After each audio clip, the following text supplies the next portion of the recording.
ਇਕ ਓੰਕਾਰ ਸਤਨਾਮ ਕਰਤਾ ਪੁਰਖ ਨਿਰਭਉ ਨਿਰਵੈਰ ਅਕਾਲ ਮੂਰਤ ਅਜੂਨੀ ਸੈਭੰ ਗੁਰ ਪ੍ਰਸਾਦ।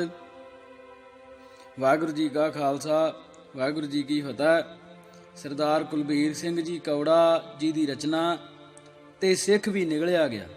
ਭਾਗ 12ਵਾਂ। ਗੁਰਬਿਲਾਸ ਪਾਤਸ਼ਾਹੀ 6ਵੀਂ ਕਿਤਾਬ, ਜਿਸ ਨੂੰ ਸਿੱਖ ਬੜੀ ਸ਼ਰਧਾ ਨਾਲ ਪੜ੍ਹਦੇ ਤੇ ਕਈ ਗ੍ਰੰਥੀ ਇਸ ਵਿੱਚੋਂ ਕਥਾ ਕਰਦੇ ਹਨ, ਬਹੁਤ ਹੀ ਸਿੱਖ ਵਿਰੋਧੀ ਭਾਵਨਾਵਾਂ ਨਾਲ ਭਰੀ ਪਈ ਹੈ। ਗੁਰੂ ਹਰਗੋਬਿੰਦ ਸਾਹਿਬ ਦੇ ਜਨਮ ਬਾਰੇ ਲਿਖਿਆ ਹੈ ਕਿ ਦੁਖੀ ਪ੍ਰਿਥਵੀ ਗਾਂ ਬਣ ਕੇ ਬ੍ਰਹਮਾ ਨੂੰ ਨਾਲ ਲੈ ਕੇ ਅਕਾਲ ਪੁਰਖ ਪਾਸ ਗਈ। ਉਸ ਦੀ ਬੇਨਤੀ ਤੇ ਅਕਾਲ ਪੁਰਖ ਨੇ 6ਵੇਂ ਗੁਰੂ ਦਾ ਰੂਪ ਧਾਰਿਆ। ਇਸ ਤੋਂ ਪਹਿਲਾਂ ਉਹ 4 ਬਾਹਾਂ ਵਾਲੇ ਸਨ।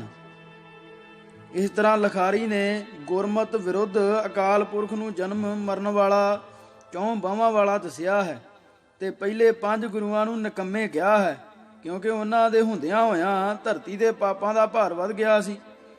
ਇਸੇ ਕਿਤਾਬ ਵਿੱਚ ਹੀ ਲਿਖਿਆ ਹੈ ਕਿ ਗੁਰੂ ਅਰਜਨ ਦੇਵ ਜੀ ਦੇ ਜੋਤੀ ਜੋਤ ਸਮਾਉਣ ਤੇ ਸਿਆਪਾ ਹੋਇਆ ਤੇ ਗੁਰੂ ਹਰਗੋਬਿੰਦ ਜੀ ਬਹੁਤ ਰੋਏ। ਇਹ ਸਾਰਾ ਰਲਾ ਬ੍ਰਾਹਮਣ ਤੋਂ ਬਿਨਾਂ ਹੋਰ ਕੌਣ ਪਾ ਸਕਦਾ ਹੈ। ਥੱਲੇ ਰਲਾ ਪਾਉਣ ਦੇ ਹੋਰ ਵੇਰਵੇ ਦਿੱਤੇ ਜਾ ਰਹੇ ਹਨ। ਨਕਲ। ਗੁਰੂ ਅਰਜਨ ਕੋ ਕਹਾ ਸੁਨਾਈ, ਬ੍ਰਹਮ ਭੋਜ ਕਰੀਏ ਸੁਖ ਪਾਈ। ਅਸਲ ਗੁਰੂ ਅਰਜਨ ਕੋ ਕਹਾ ਸੁਨਾਈ, ਸਿੱਖਨ ਕੋ ਪ੍ਰਸਾਦ ਕਰਾਈ। ਨਕਲ। ਭਾਂਤ ਭਾਂਤ ਪਕਵਾਨ ਸਭ ਭਏ, ਤਿਆਰ ਜਬ ਆਏ, ਤਬ ਨਿਵਤੇ ਬ੍ਰਹਮਣ ਸਗਲ ਮਨ ਮੈਂ ਆਨੰਦ ਪਾਏ। ਅਸਲ ਭਾਂਤ ਭਾਂਤ ਪਕਵਾਨ ਤਬ ਭਏ, ਤਿਆਰ ਲੱਖ ਪਾਏ, ਤਬ ਸਿੱਖਨ ਸੰਗਤ ਸਗਲ ਮਨ ਮੈਂ ਆਨੰਦ ਪਾਏ। ਨਕਲ ਭਾਵ ਕਿ ਨਕਲੀ ਤੁਕਾਂ ਤੇ ਅਸਲੀ ਤੁਕਾਂ। ਨਕਲ। ਤਬ ਦਿਜ ਸਗਲ ਬੁਲਾਏ ਕੈ, ਪੰਗਤ ਬਹੁਤ ਬਹਾਏ।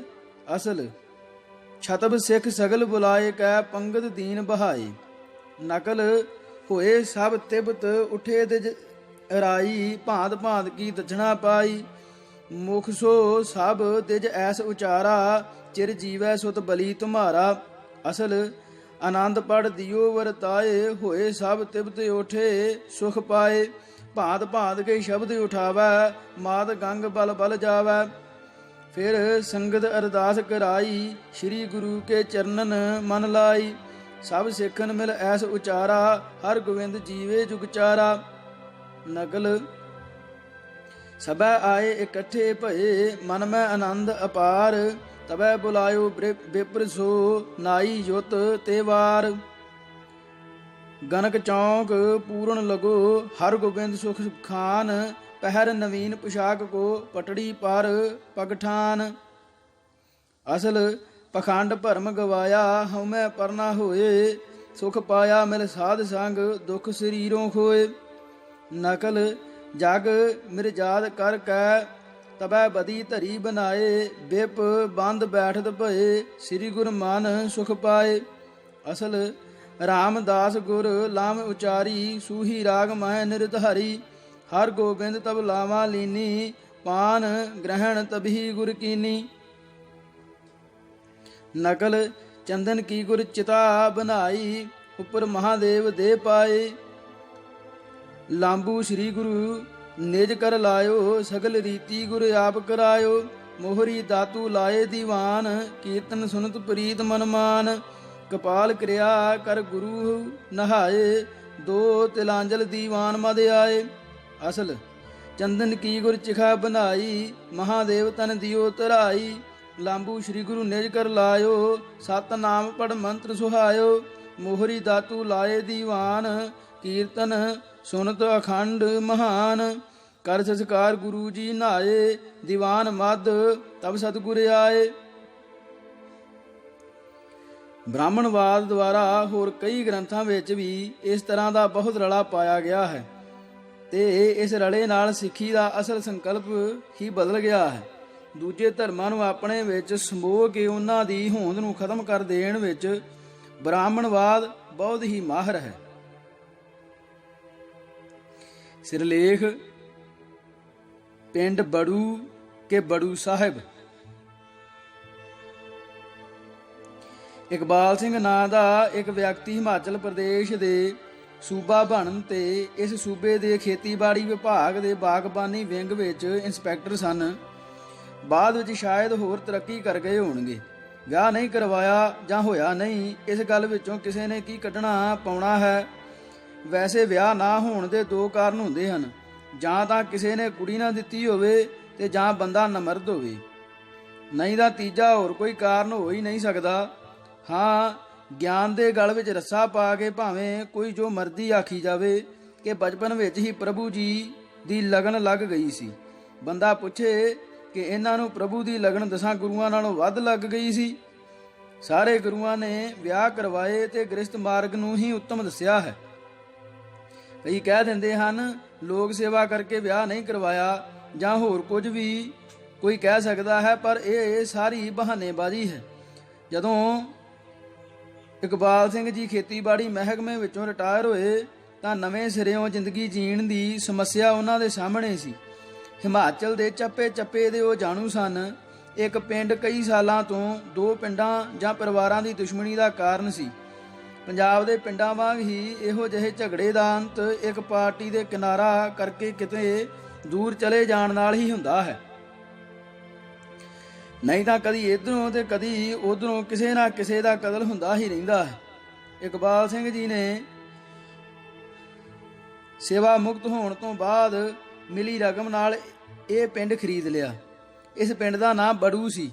ਹੁਣ ਜੇ ਕੋਈ ਪੁੱਛੇ ਕਿ ਇਹ ਬੜੂ ਤੋਂ ਬੜੂ ਸਾਹਿਬ ਕਿਵੇਂ ਬਣ ਗਿਆ, ਤਾਂ ਬਿਲਕੁਲ ਉਸੇ ਹੀ ਤਰ੍ਹਾਂ ਬਣਿਆ ਜਿਵੇਂ ਸਾਡਾ ਇੱਕ ਜ਼ਿਲ੍ਹੇ ਦਾ ਜਨਰਲ ਸਕੱਤਰ ਹਰ ਗੱਲ ਨਾਲ ਸਾਹਿਬ ਲਾ ਦਿੰਦਾ ਹੈ। ਜਿਵੇਂ ਪੀੜੀ ਸਾਹਿਬ, ਥੜਾ ਸਾਹਿਬ, ਹਸਪਤਾਲ ਸਾਹਿਬ ਤੇ ਬਿਰਧ ਆਸ਼ਰਮ ਸਾਹਿਬ, ਇਸੇ ਤਰ੍ਹਾਂ ਹੀ ਇਹ ਬੜੂ ਸਾਹਿਬ ਬਣ ਗਿਆ। ਇਸ ਜ਼ਮੀਨ ਦਾ ਵਾਧਾ ਇਹ ਸੀ ਕਿ ਇਸ ਦੇ ਵਿੱਚੋਂ ਦੀ ਇੱਕ ਝਰਨਾ ਵਗਦਾ ਹੈ, ਜਿਹੜਾ ਸਾਰਾ ਸਾਲ ਵਗਦਾ ਰਹਿੰਦਾ ਹੈ।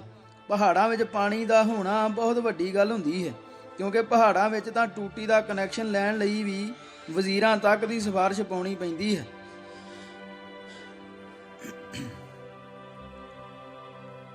ਸਭ ਤੋਂ ਪਹਿਲਾਂ ਇਸ ਥਾਂ ਤੇ ਬਿਰਧ ਆਸ਼ਰਮ ਬਣਾਇਆ ਗਿਆ। ਸਰਦਾਰ ਇਕਬਾਲ ਸਿੰਘ ਵੀ ਆਪਣੀ ਬਿਰਧ ਅਵਸਥਾ ਦਾ ਹੱਲ ਇਸੇ ਨੂੰ ਹੀ ਸਮਝ ਰਹੇ ਸਨ। ਪੰਜਾਬ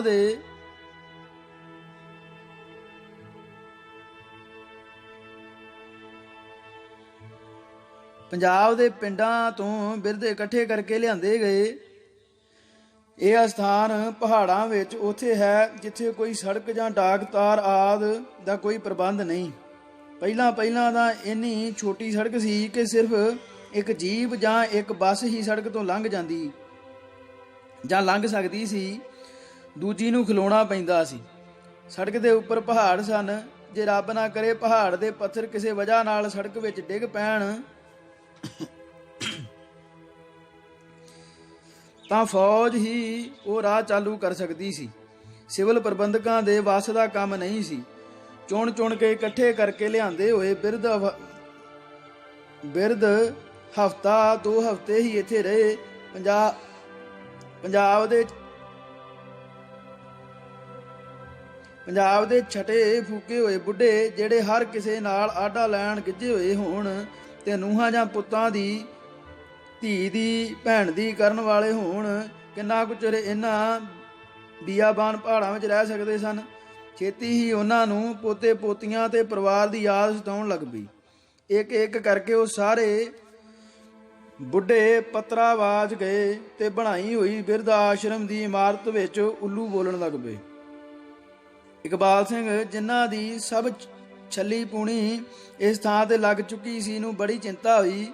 ਕਿਸੇ ਸਿਆਣੇ ਸੱਜਣ ਪੁਰਸ਼ ਨੇ ਸਲਾਹ ਦਿੱਤੀ ਕਿ ਉੱਥੇ ਬੱਚਿਆਂ ਦਾ ਸਕੂਲ ਬਣਾ ਦਿਓ। ਬੁੱਢੇ ਤਾਂ ਭੱਜ ਗਏ ਹਨ। ਛੋਟੇ ਬੱਚਿਆਂ ਨੇ ਭੱਜ ਕੇ ਕਿਹੜੀ ਮਾਂ ਕੋਲ ਜਾਣਾ ਹੈ। ਉਹਨਾਂ ਨੂੰ ਇਹ ਗੱਲ ਜੱਜ ਗਈ ਤੇ ਉਹ ਬਿਰਧ ਆਸ਼ਰਮ ਸਕੂਲ ਬਣ ਗਿਆ, ਪਰ ਨਾਲ ਗੁਰਦੁਆਰਾ ਤਿਆਰ ਕਰਵਾ ਕੇ ਉਸ ਦਾ ਨਾਂ ਬੜੂ ਸਾਹਿਬ ਰੱਖ ਦਿੱਤਾ ਗਿਆ। ਜੋ ਚੱਲ ਨਿਕਲਿਆ। ਹੁਣ ਸਾਰੇ ਇਸ ਨੂੰ ਬੜੂ ਸਾਹਿਬ ਹੀ ਕਹਿੰਦੇ ਹਨ, ਪਰ ਇਹ ਗੱਲ ਪੱਕੀ ਹੈ ਕਿ ਇਸ ਦਾ ਕੋਈ ਵੀ ਹੋਰ ਇਤਿਹਾਸਕ ਪਿਛੋਕੜ ਨਹੀਂ। ਪੰਜਾਬ ਵਿੱਚ ਜੋ ਵੀ ਸਾਧ ਨਵਾਂ ਗੁਰਦੁਆਰਾ ਬਣਾਉਂਦਾ ਹੈ, ਇਹ ਝੂਠੀ ਅਫਵਾਹ ਹੀ ਉਡਾ ਦਿੰਦਾ ਹੈ ਕਿ ਇਸ ਪਵਿੱਤਰ ਸਥਾਨ ਤੇ ਗੁਰੂ ਜੀ ਆਏ ਸਨ, ਜਾਂ ਕਹਿ ਦਿੰਦਾ ਹੈ 2 ਗੁਰੂ ਜੀ ਆਏ ਸਨ। ਕਈ ਤਾਂ ਇੱਥੋਂ ਤੱਕ ਵੀ ਕਹਿ ਦਿੰਦੇ ਹਨ ਕਿ ਇੱਥੇ 3 ਗੁਰੂ ਸਾਹਿਬਾਨ ਆਏ ਸਨ, ਤਾਂ ਕਿ ਲੋਕ ਸਮਝਣ ਕਿ ਇਹ ਬਹੁਤ ਹੀ ਜਾਰੀ ਜਗ੍ਹਾ ਹੈ।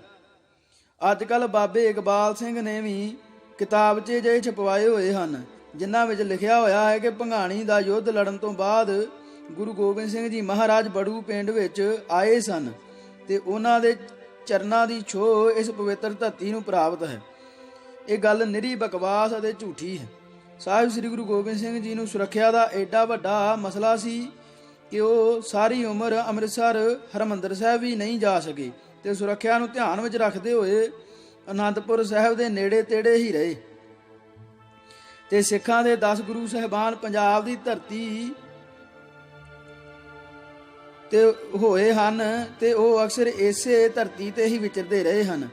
ਪੰਜਾਬ ਦੀ ਧਰਤੀ ਦੇ ਚੱਪੇ ਚੱਪੇ ਨੂੰ ਉਹਨਾਂ ਦੇ ਚਰਨਾਂ ਦੀ ਛੋਹ ਪ੍ਰਾਪਤ ਹੈ। ਇਸੇ ਲਈ ਹੀ ਲੋਕ ਇਹਨਾਂ ਸਾਧਾਂ ਦਾ ਜਰਮਨੀ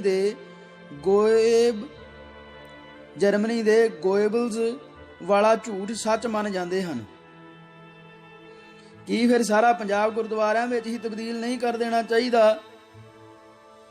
ਇਕੱਲੇ ਸਿੱਖ ਦੀ ਹੀ ਗੱਲ ਨਹੀਂ, ਕਿਸੇ ਨੂੰ ਵੀ ਪੁੱਛੋ ਕਿ ਤੁਸੀਂ ਕਾਕੇ ਜਾਂ ਗੁੱਡੀ ਨੂੰ ਕੀ ਬਣਾਉਣਾ ਚਾਹੁੰਦੇ ਹੋ, ਤਾਂ ਕੋਈ ਕਹਿੰਦਾ ਹੈ ਮੈਂ ਡੀਸੀ, ਕੋਈ ਕਹਿੰਦਾ ਹੈ ਐਸਪੀ, ਕੋਈ ਕਹਿੰਦਾ ਹੈ ਡਾਕਟਰ ਤੇ ਕੋਈ ਕਹਿੰਦਾ ਹੈ ਇੰਜੀਨੀਅਰ। ਕੋਈ ਇੱਕ ਵੀ ਐਸਾ ਇਨਸਾਨ ਨਹੀਂ ਮਿਲਦਾ ਜਿਹੜਾ ਆਖੇ ਕਿ ਮੈਂ ਆਪਣੇ ਪੁੱਤ ਨੂੰ ਚੰਗਾ ਇਨਸਾਨ ਬਣਾਉਣਾ ਚਾਹੁੰਦਾ ਹਾਂ। ਫਿਰ ਸਾਡੇ ਸਮਾਜ ਤੇ ਬੰਬਈਆਂ ਫਿਲਮਾਂ ਦਾ ਵੀ ਬੜਾ ਅਸਰ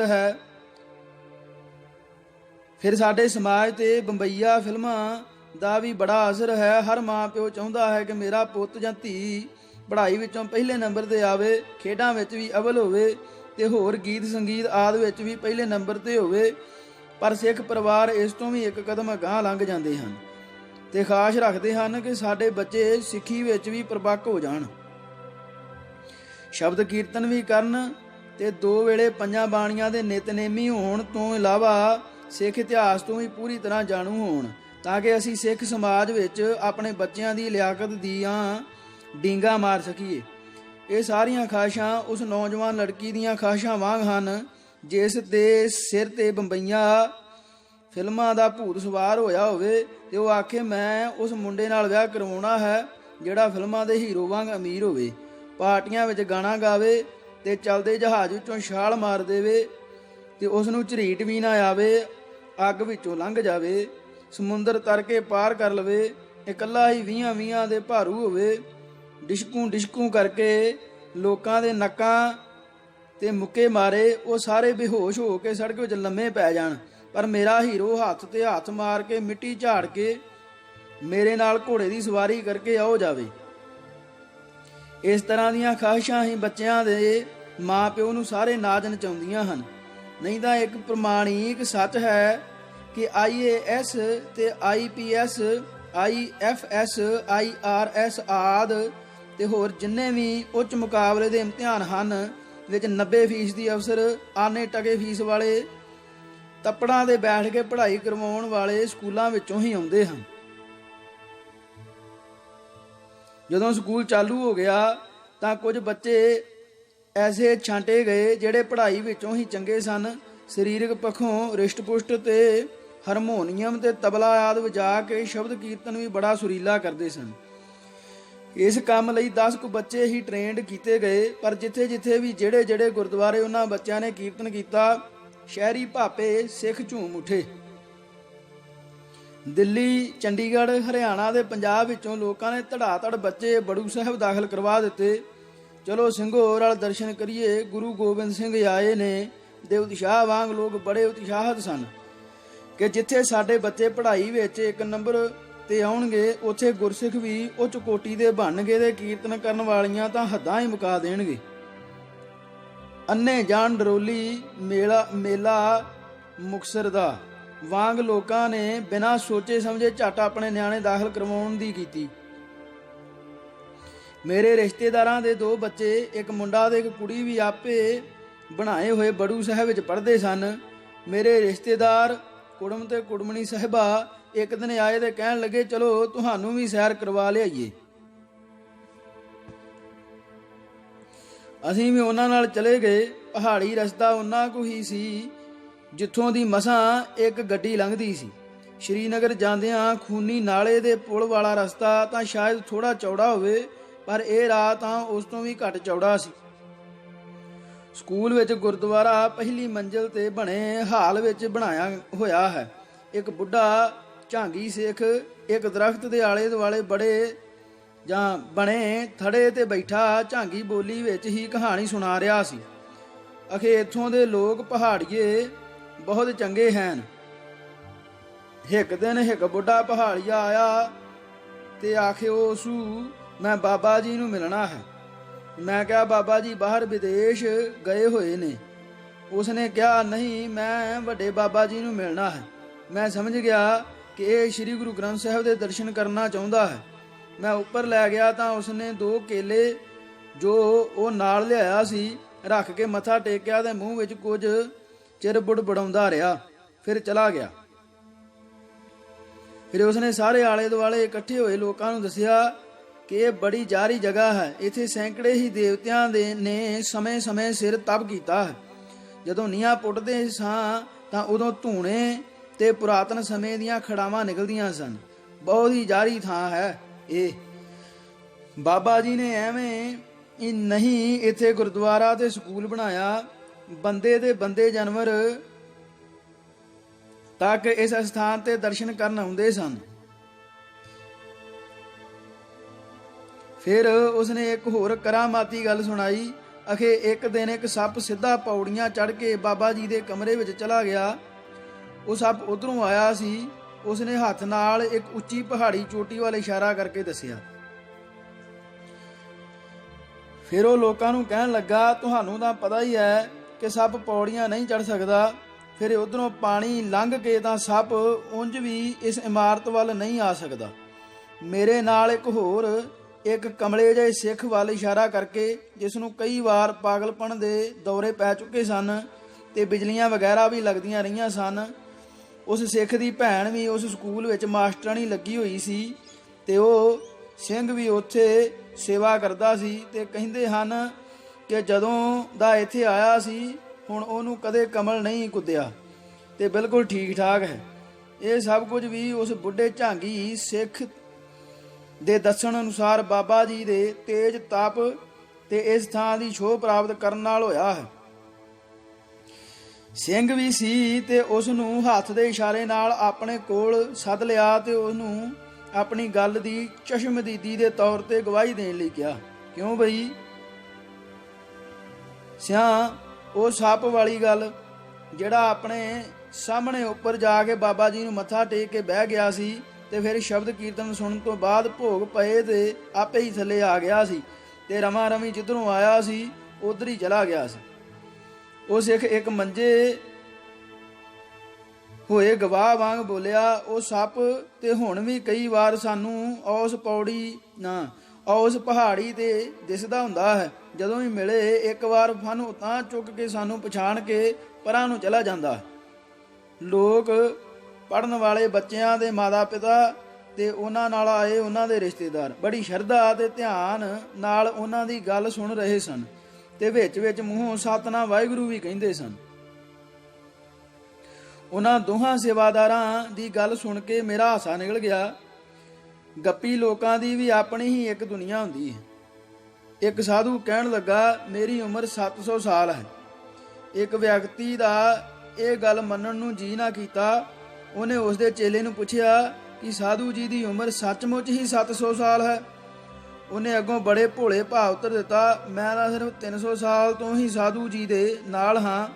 ਮੈਨੂੰ ਉਹਨਾਂ ਦੀ ਪੂਰੀ ਉਮਰ ਦਾ ਪਤਾ ਨਹੀਂ। ਅਸਲ ਵਿੱਚ ਇਹ ਠੱਗਾਂ ਦੇ ਟੋਲੇ ਦੇ ਜਾਲ ਵਰਗਾ ਇੱਕ ਤਾਣਾ ਬਾਣਾ ਹੈ ਜਿਸ ਨੂੰ ਇੱਕ ਸਾਧ ਨੇ ਨਹੀਂ ਕਰੀਬ 90% ਸਾਧਾਂ ਨੇ ਆਪਣੇ ਆਲੇ ਦੁਆਲੇ ਬਣਾਇਆ ਹੋਇਆ ਹੈ। ਮੁਸਲਮਾਨਾਂ ਵਿੱਚੋਂ ਪੁਰਾਣੇ ਪੀਰਾਂ ਦੀ ਔਲਾਦ ਹੁਣ ਵੀ ਆਪਣੇ ਆਪ ਨੂੰ ਪੀਰ ਸਾਈਂ ਅਖਵਾਉਂਦੀ ਹੈ। ਫਰੰਟੀਅਰ ਦੇ ਬਹੁਤ ਸਾਰੇ ਪੀਰ ਤੇ ਵੱਡੇ ਵਡੇਰੇ ਅੱਜ ਕੱਲ ਰਾਜਨੀਤੀ ਵਿੱਚ ਵੀ ਹਨ। ਜਿਵੇਂ ਸਿੱਖਾਂ ਵਿੱਚ ਵੀ ਬਹੁਤ ਸਾਰੇ ਸੰਤ ਸਾਧ ਰਾਜਨੀਤੀ ਦਾ ਚਸਕਾ ਵੀ ਰੱਖਦੇ ਹਨ ਤੇ ਡੇਰਿਆਂ ਦੇ ਮਾਲਕ ਵੀ ਹਨ। ਉਹਨਾਂ ਪੀਰਾਂ ਤੇ ਵਡੇਰਿਆਂ ਨੂੰ ਹਰ ਵੇਲੇ ਇਹ ਖਤਰਾ ਲੱਗਾ ਰਹਿੰਦਾ ਹੈ ਕਿ ਰਾਜਨੀਤੀ ਵਿੱਚ ਆਉਣ ਕਰਕੇ ਸਾਡੀ ਧਾਰਮਿਕ ਮਾਨਤਾ ਕਿਤੇ ਲੋਕਾਂ ਵਿੱਚ ਘੱਟ ਨਾ ਹੋ ਜਾਵੇ। ਉਹ ਇੱਕ ਐਸਾ ਹੀ ਤਾਣਾ ਬਾਣਾ ਆਪਣੀ ਧਾਰਮਿਕ ਥਾਂ ਤੋਂ ਇਲਾਵਾ ਆਪਣੀ ਰਿਹਾਇਸ਼ਗਾਹ ਤੇ ਵੀ ਬਣਾ ਲੈਂਦੇ ਹਨ ਤੇ 2-4 ਕਮਲੇ ਜਿਹੇ ਰੱਖ ਕੇ ਉਹਨਾਂ ਨੂੰ ਅਜੀਬ ਜਿਹੇ ਹਰੇ ਰੰਗ ਦੇ ਕੱਪੜੇ ਪਵਾ ਦਿੰਦੇ ਹਨ ਤੇ ਗਲ ਵਿੱਚ ਮੋਟੇ-ਮੋਟੇ ਰੰਗ ਬਰੰਗੇ ਬੌਲਦਾਂ ਦੇ ਗਲਾਂ ਵਿੱਚ ਪਾਉਣ ਵਾਲੇ ਮਣਕਿਆਂ ਦੀ ਮਾਲਾ ਪਵਾ ਦਿੰਦੇ ਹਨ। ਕਿਸੇ ਦੇ ਹੱਥ ਵਿੱਚ ਮੋਰਾਂ ਦੇ ਖੰਭਾਂ ਦਾ ਝਾੜੂ ਜਿਹਾ ਤੇ ਕਿਸੇ ਦੇ ਹੱਥ ਘੁੰਗਰੂ ਲੱਗਾ ਘੋਟਣੇ ਵਰਗਾ ਸੋਟਾ ਜਿਹਾ ਫੜਾ ਦਿੰਦੇ ਹਨ। ਜਦੋਂ ਮਿਲਣ ਵਾਲੇ ਸਮੇਂ ਵਿੱਚ ਆਮ ਜਨਤਾ ਪੀਰ ਜੀ ਨੂੰ ਮਿਲਣ ਆਉਂਦੀ ਹੈ ਤਾਂ ਉਹ ਮਸਤ ਮਲੰਗ ਕਮਲੇ ਜਿਹੇ ਭੁੜਕ ਕੇ ਨਾਲੇ ਘੁੰਗਰੂ ਛਣਕਾਉਂਦੇ ਹਨ ਨਾਲੇ ਗਾਉਂਦੇ ਹਨ, ਪੀਰ ਸਾਈਂ ਆਇਆ ਮਿੱਠੇ ਚੌਲ ਖਾਂਦਾ, ਪੀਰ ਸਾਈਂ ਆਇਆ ਮਿੱਠੇ ਚੌਲ ਖਾਂਦਾ। ਤੇ ਪਤਾ ਨਹੀਂ ਇਦਾਂ ਦਾ ਹੋਰ ਕੀ ਬਕੜਵਾ ਕਰਦੇ ਰਹਿੰਦੇ ਹਨ। ਅਸਲ ਵਿੱਚ ਇਹ ਸਾਰਾ ਆਡੰਬਰ ਪੀਰ ਜੀ ਦੀ ਰੂਹਾਨੀ ਸ਼ਖਸੀਅਤ ਉਭਾਰਨ ਲਈ ਕੀਤਾ ਜਾਂਦਾ ਹੈ ਤੇ ਉਹ ਲੋਕਾਂ ਤੇ ਮਨੋਵਿਗਿਆਨਕ ਪ੍ਰਭਾਵ ਪਾਇਆ ਜਾਂਦਾ ਹੈ ਕਿ ਪੀਰ ਜੀ ਬਹੁਤ ਜਾਰੇ ਤੇ ਰਿਧੀਆਂ ਸਿੱਧੀਆਂ ਕਰ ਸਕਣ ਦੇ ਯੋਗ ਹਨ। ਲੋਕ ਉਹਨਾਂ ਨਾਲ ਰਾਜਨੀਤਿਕ ਗਿਲਾ ਸ਼ਿਕਵਾ ਕਰਕੇ ਧਾਰਮਿਕ ਪ੍ਰਭਾਵ ਥੱਲੇ ਬਾਕੀ ਕੰਮ ਭੁੱਲ ਹੀ ਜਾਂਦੇ ਹਨ ਤੇ ਉਹਨਾਂ ਦੇ ਚਰਨਾਂ ਦੇ ਢਹਿ ਪੈਂਦੇ ਹਨ ਤੇ ਪੀਰ ਜੀ ਕੋਲੋਂ ਆਸ਼ੀਰਵਾਦ ਲੈ ਕੇ ਘਰਾਂ ਨੂੰ ਚਲੇ ਜਾਂਦੇ ਹਨ। ਇਲਾਕੇ ਦੇ ਵਿਕਾਸ ਜਾਂ ਹੋਰ ਸਰਕਾਰੀ ਕੰਮ ਪੀਰ ਜੀ ਦੀ ਇੱਛਾ ਤੇ ਹੀ ਛੱਡ ਦਿੱਤੇ ਜਾਂਦੇ ਹਨ। ਇਹ ਕਮਲੇ ਜਿਹੇ ਲੋਕ ਪੀਰ ਜੀ ਦਾ ਇੰਨਾ ਪ੍ਰਭਾਵ ਬਣਾ ਦਿੰਦੇ ਹਨ ਕਿ ਜੇ ਪੀਰ ਜੀ ਕਿਸੇ ਦੀ ਧੀ ਭੈਣ ਨੂੰ ਵੀ ਹੱਥ ਪਾ ਲਵੇ ਤਾਂ ਮਜਲੂਮਾਂ ਦੀ ਆਵਾਜ਼ ਘੁੰਗਰਾਂ ਦੀ ਛਣਕਾਰ ਥੱਲੇ ਹੀ ਦੱਬੀ ਜਾਂਦੀ ਹੈ। ਲੋਕ ਇਸ ਨੂੰ ਰੱਬ ਦੀ ਰਜ਼ਾ ਸਮਝ ਕੇ ਭੁੱਲ ਜਾਂਦੇ ਹਨ ਤੇ ਪੀਰ ਜੀ ਸਿੱਖਾਂ ਦੇ ਸਾਧਾਂ ਸੰਤਾਂ ਵਾਂਗ ਐਸ਼ਾਂ ਲੁੱਟੀ ਜਾਂਦੇ ਹਨ। ਜਿਨ੍ਹਾਂ ਸਿੱਖ ਸਾਧਾਂ ਦੇ ਡੇਰਿਆਂ ਤੇ ਕੋਈ ਬੱਚਾ ਹੋਣ ਦੀ ਅਭਿਲਾਸ਼ਾ ਲੈ ਕੇ ਆਉਂਦਾ ਹੈ ਉੱਥੇ ਵੀ ਇਦਾਂ ਦੇ ਚੇਲੇ ਪਹਿਲਾਂ ਹੀ ਸਾਰੀ ਗੱਲ ਸਮਝ ਜਾਂਦੇ ਹਨ ਤੇ ਉਸ ਪਰਿਵਾਰ ਨੂੰ ਐਸੀਆਂ ਕਹਾਣੀਆਂ ਸੁਣਾਉਂਦੇ ਹਨ ਕਿ ਬੱਚਾ ਸਾਖਸ਼ਾਤ ਉਹਨਾਂ ਦੀਆਂ ਬਾਹਾਂ ਵੱਲ ਉਲਾਰ ਮਾਰਦਾ ਦਿਸਦਾ ਹੈ ਕਿ ਮੈਨੂੰ ਚੁੱਕ ਲਓ।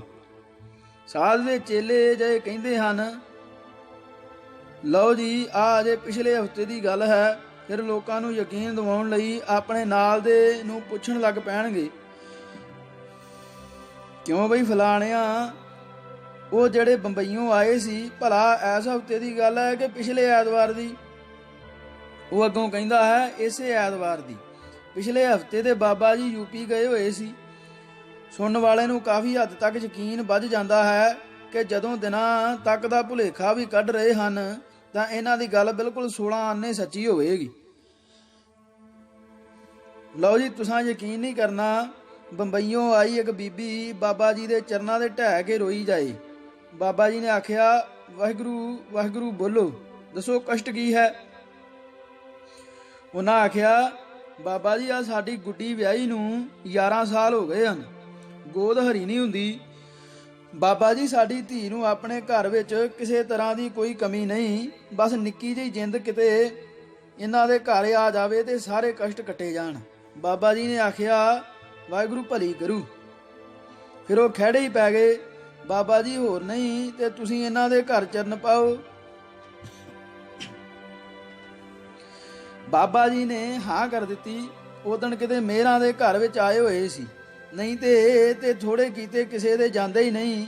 ਅਜੇ 7 ਦਿਨ ਹੋਏ ਹੀ ਉਹਨਾਂ ਨੂੰ ਇੱਥੋਂ ਗਿਆ ਨੂੰ ਤੇ ਬਾਬਾ ਜੀ ਤੇ 5 ਹੋਰ ਸਿੰਘਾਂ ਦੀਆਂ ਹਵਾਈ ਜਹਾਜ਼ ਦੀਆਂ ਟਿਕਟਾਂ ਅੱਜ ਆ ਵੀ ਗਈਆਂ ਜੀ। ਬਸ ਆ ਤੁਹਾਡੇ ਆਉਣ ਤੋਂ 20 ਮਿੰਟ ਪਹਿਲਾਂ ਡਾਕੀਆ ਦੇ ਕੇ ਗਿਆ ਜੇ। ਜੇ ਚੇਲੇ ਪਿਛਲੇ ਸਾਲ ਦੀ ਗੱਲ ਕਰਨ ਤੇ ਆਖਣਗੇ ਪਿਛਲੇ ਸਾਲ ਆਏ ਸੀ, ਬਾਬਾ ਜੀ ਬੱਚਾ ਨਹੀਂ ਹੁੰਦਾ, ਕਿਰਪਾ ਕਰੋ ਤੇ ਆ ਐਤਕੀ ਆਏ ਇਹ ਵੱਡਿਆਂ ਬਾਬਿਆਂ ਦੀ ਬਰਸੀ ਤੇ ਅਖਰੋਟਾਂ ਵਰਗੇ 2 ਮੁੰਡੇ ਚੁੱਕੀ ਆਉਣ। ਨਾਲੇ ਤੇ ਬਾਬਾ ਜੀ ਦੇ ਕਮਰੇ ਵਿੱਚ ਏਸੀ ਲਵਾ ਕੇ ਗਏ ਤੇ ਨਾਲੇ ਆਂਦੇ ਸੀ, ਬਾਬਾ ਜੀ ਕਾਰ ਕਿਹੜੀ ਘੱਲੀਏ? ਕਈ ਵਾਰ ਤਾਂ ਇਹ ਵੀ ਕਹਿ ਦਿੰਦੇ, ਬਾਬਾ ਜੀ ਨੇ ਕਿਰਪਾ ਕੀਤੀ, ਪਹਿਲਾਂ 6 ਕੁੜੀਆਂ ਸੀ, ਬਾਬਾ ਜੀ ਨੇ ਆਖਿਆ ਜਾਓ ਅਸਾਂ ਬਚਨ ਕਰ ਦਿੱਤੇ ਜੇ, ਐਤਕੀ ਮੁੰਡਾ ਹੋਊ, ਤੇ ਐਤਕੀ ਮੁੰਡਾ ਜੰਮ ਪਿਆ। ਲਾਗੇ ਖਲੋਤਾ ਕੋਈ ਬਾਬੇ ਦਾ ਹੀ ਧੂਤਾ ਜਿਹਾ ਆਖੂ, ਲਓ ਜੀ ਬਾਬਾ ਜੀ ਦੀ ਨਿਗਾਹ ਸਵੱਲੀ ਹੋ ਜਾਏ ਤੇ ਫੇਰ ਕਾਹਦਾ ਘਾਟਾ। ਇਸੇ ਤਰ੍ਹਾਂ ਹੀ ਇੱਥੇ ਵੀ ਐਸੇ ਲੋਕ ਹਨ ਜੋ ਝੂਠੀਆਂ ਸੱਚੀਆਂ ਗੱਲਾਂ ਕਰਕੇ ਲੋਕਾਂ ਦੀ ਸ਼ਰਧਾ ਬਣਾਉਂਦੇ ਹਨ।